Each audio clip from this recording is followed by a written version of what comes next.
ഈ മത്സ്യാവതാരത്തിന്റെ കഥ പറയുന്ന പോലെ ഇത് എവിടെ കൊണ്ടിട്ടാലും തികയാതെ വരുന്ന ഒരവസ്ഥ.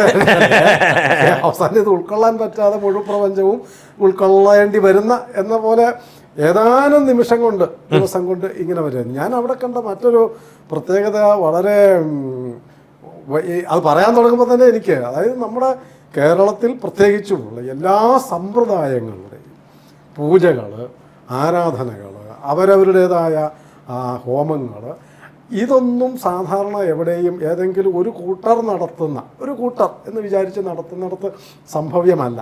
കാരണം അവർക്ക് മേൽക്കൈയുള്ളതോ അവർ അംഗീകരിക്കുന്നത് മാത്രമേ സാധാരണ നടക്കുള്ളൂ. ഇതങ്ങനെയല്ല. അജ്ഞാതമായിട്ടുള്ള എല്ലാ തരത്തിൽപ്പെട്ട പൂജകളും ഹോമങ്ങളും അവിടെ നടത്താവുന്ന സാഹചര്യത്തിനനുസരിച്ച് നടത്തി എന്നുള്ളതും അതൊരു പുതിയ മെസ്സേജായിരുന്നു. കേരളത്തിലുള്ള ഈ ആധ്യാത്മിക മത രംഗത്തുള്ളവർക്ക് ഒരു പുതിയ മെസ്സേജാണ്. കാരണം ഇതെല്ലാം നമ്മൾ ഈ പ്രമാണം പറയുന്നുണ്ടല്ലോ, ഏകം സത് വിപ്രാ ബഹുധാവദന്തി എന്നൊക്കെ. പക്ഷെ അത് ആവിഷ്കരിച്ച് കാണിച്ചു. ഈ വഴികളെല്ലാം സത്യത്തിലേക്കും ഒന്നിലേക്കും ഉള്ള വഴി തന്നെയാണെന്ന് കാണിക്കാൻ അതേ കുംഭമേളയ്ക്ക് ഈ മഹാമാഘ ഇതിന് കഴിഞ്ഞു എന്നുള്ളതും അതൊരു വലിയ മെസ്സേജാണ് ഇതിൻ്റെ. അല്ല, അത് മാത്രമാണ് സത്യത്തിൽ നമ്മൾ പ്ലാൻ ചെയ്തിരുന്നത്. കാരണം അവിടെ ഒന്ന് ഭൂമിയെ ഉണർത്തുക, ഈ ധർമ്മത്തെ ശക്തമാക്കുക, അതിന് പരമ്പരകളുടെയും ദേവതകളുടെയും എല്ലാം അനുഗ്രഹം ഉണ്ടാവുക. ഇത് നമ്മൾ ഭാവിയിലേക്ക് വേണ്ടിയിട്ടാണ് കണ്ടത്.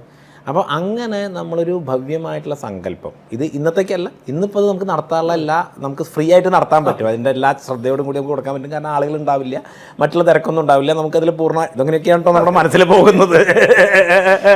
അവസാനം അവിടെ പൂജ നടക്കുന്നവർക്ക് ഈ തിരക്ക് കാരണം പൂവെത്തിക്കാൻ പറ്റാത്ത സാഹചര്യം വരെ ഉണ്ടായി. പക്ഷേ നമ്മൾ അത് ഭംഗിയായിട്ട് നമുക്ക് ചെയ്യാം. അപ്പോൾ എല്ലാ പരമ്പരകളുടെയും സ്മൃതി അവിടെ വേണം. കാരണം ഒന്ന് എന്താ പറയുക, നിള ഈ ഒരു കാര്യം എൻ്റെ തീരത്ത് ഈ ആധ്യാത്മിക അനുഷ്ഠാനങ്ങൾ വീണ്ടും നടക്കുന്നതിന് കാത്തിരിക്കുകയാണ്.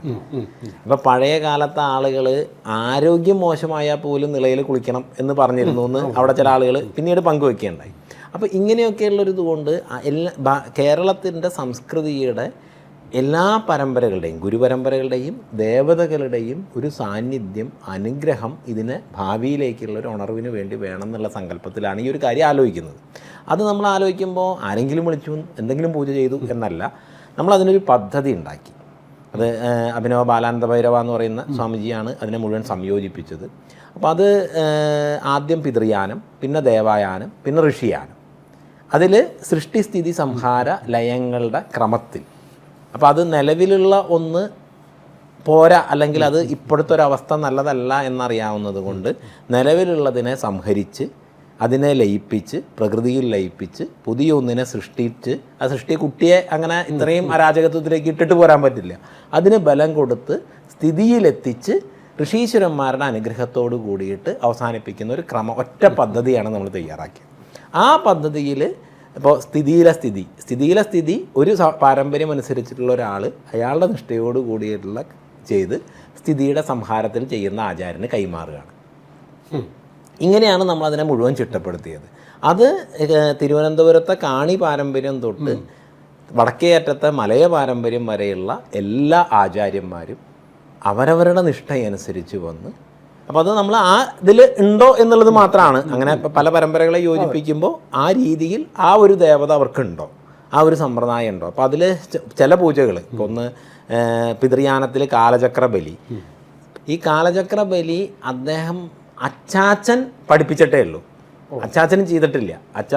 അച്ഛനെ പഠിപ്പിച്ചു, അച്ചാച്ചൻ്റെ അച്ഛൻ പഠിപ്പിച്ചു, അച്ചാച്ചൻ ചെയ്തിട്ടില്ല. അച്ചാച്ചൻ്റെ അച്ഛൻ ചെയ്തിട്ടുണ്ടോ എന്ന് അറിയില്ല. അച്ചാച്ചനും ചെയ്തിട്ടില്ല, അച്ഛനും ചെയ്തിട്ടില്ല. അവർ ഇദ്ദേഹത്തെയും പഠിപ്പിച്ചു. കാരണം ഇത് ദേശത്തിന് വേണ്ടി ചെയ്യണം. മറ്റുള്ളതൊക്കെ നമ്മൾ വ്യക്തിപരമായിട്ടോ അല്ലെങ്കിൽ കുടുംബത്തിൻ്റെയോ ദോഷം തീർക്കാൻ വേണ്ടിയിട്ട് അല്ലെങ്കിൽ അതിൻ്റെ മികവിന് വേണ്ടിയിട്ട് ചെയ്യുമ്പോൾ ദേശത്തിന് വേണ്ടി ചെയ്യാൻ ആരും ഉണ്ടായില്ല, അതുകൊണ്ട് ചെയ്യാൻ പറ്റിയിട്ടില്ല. അപ്പോൾ അങ്ങനെ അത്രയും വർഷങ്ങളായിട്ട് ചെയ്തിട്ടില്ല. പിന്നെ ശ്രീനാരായണ ഗുരുദേവൻ്റെ പാരമ്പര്യത്തിൽപ്പെട്ടതായിരുന്നു സുബ്രഹ്മണ്യ പൂജ ഷഷ്ടി തിഥിയിൽ നടത്തിയത്. അത് ആദ്യം ബാലാസുബ്രഹ്മണ്യൻ, പിന്നെ ദണ്ഡായുധപാണി, സുബ്രഹ്മണ്യൻ എന്ന് പറയുന്ന ത്രികാലത്തിൽ അതിൽ 33 വിശേഷമായ ദ്രവ്യങ്ങളെ കൊണ്ട് അഭിഷേകം ചെയ്ത്, അത് മൂത്തുകുന്നത്ത് നിന്ന് ഉമേഷ് ജി ആചാര്യനായിട്ടുള്ള അദ്ദേഹമാണ് ചെയ്തത്.